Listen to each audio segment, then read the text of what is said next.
Hey everyone, James here with another smooth sports video, and today we're going to talk about the huge Kawhi Leonard trade and what it means for the NBA. Make sure to hit that subscribe button and hit the notification bell to stay up to date with the latest sports news. So the Toronto Raptors traded Demar Derozan and Jakob Poeltl and a protected first-round pick in next year's NBA draft for Kawhi Leonard and Danny Green. So some pretty good players involved in this trade, most notably Demar Derozan and Kawhi Leonard.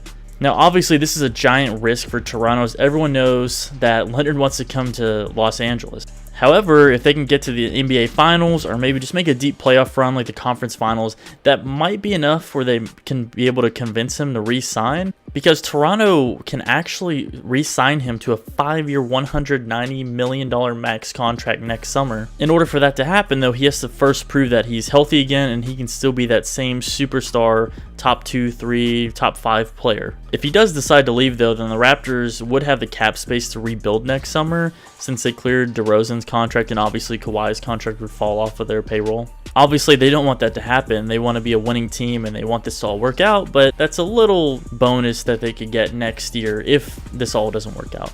Now, if you'll remember, this is a team that was a #1 seed in the East last year, and obviously Kawhi, if healthy, is a huge upgrade over DeMar DeRozan. So even though the Boston Celtics and the Philadelphia 76ers are coming and they're both going to be improved next year, watch out for the Raptors, because Kawhi has the power at full strength to be able to lead this team to the NBA Finals. And as we all know, Kawhi Leonard has no trouble going up against LeBron in big competition in the NBA Finals and even the Golden State Warriors. Only time will tell if this works out. I think DeMar DeRozan is a really good, maybe even great player for the San Antonio Spurs. They already knew that they were going to lose Kawhi Leonard, so an all-star in DeMar DeRozan is a great fit. And Jakob Poeltl, I think, is really good potential to fill in the Spurs lineup at center. He'll be going into his 3rd year, and I think he has a lot of potential to turn into a great starter in the NBA. And you got to remember, LaMarcus Aldridge is still there. They have DeJounte Murray, some other young players. So I think the Spurs' future looks pretty good considering.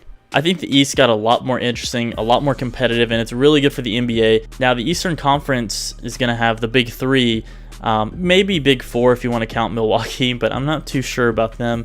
But Philly, Toronto, and the Celtics, Boston Celtics, are just going to be fantastic to watch next year. Anyway, guys, I'm really excited about this coming NBA season. Let me know in the comments below what you think about the trade, who you think the winner is, and what you think will happen. Thank you so much for watching, and be sure to like, comment, and subscribe.